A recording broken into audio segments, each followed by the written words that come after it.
Now, when we say went after both sides, Ortiz also accused the Texas Governor Greg Abbott of playing politics with the border. When agencies are making a decision based upon politics or whether they're going to get media coverage, hey, we're going to put all our personnel in this 2-mile stretch. What about the other 200 miles? Ultimately, Ortiz said if Texas and Washington, D.C. are not on the same page, it's the cartels smuggling in the migrants who end up winning. Let's take all of this to Sheriff Mark Dannels, Cochise County, Arizona, who's kind enough to join us once again. I know you and I have talked a number of times. I know you've been critical of President Biden's policies as well. What about this kind of both sides argument here that maybe Governor Abbott's playing some politics as well? What would you say about that?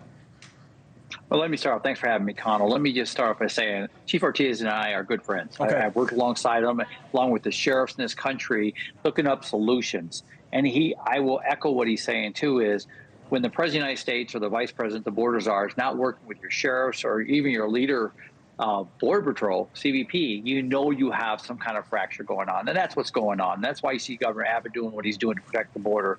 There's no doubt, Connell, that there's politics being played out here.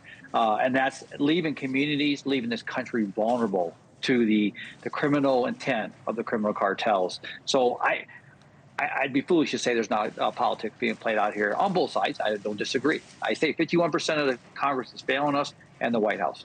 We have the states that are sending National Guard to Texas, really going back, I think, to 2021. And it's a bunch of states: Idaho, Wyoming, North Dakota, South Dakota, on and on. Nebraska, we can put those up on the screen. We added Tennessee there a moment ago. We heard from the governor. So 14 GOP states moving in. What type of effect is that having? Is having any effect?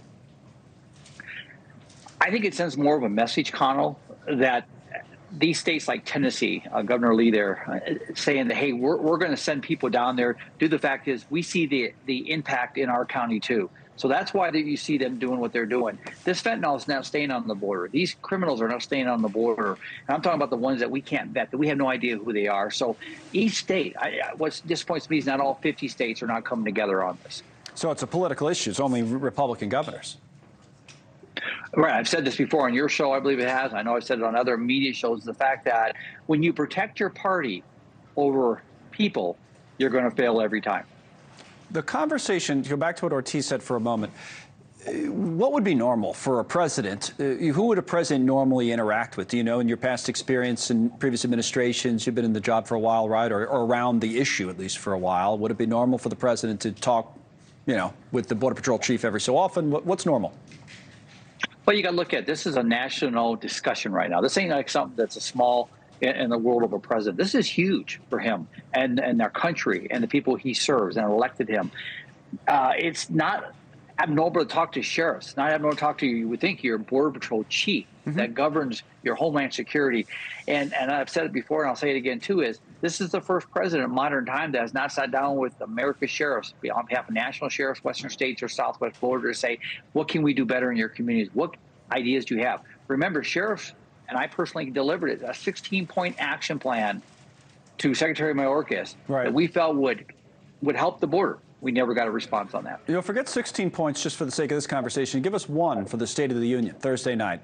Executive action that could be taken by President Biden and announced on Thursday night that would help you the next day. What would it be?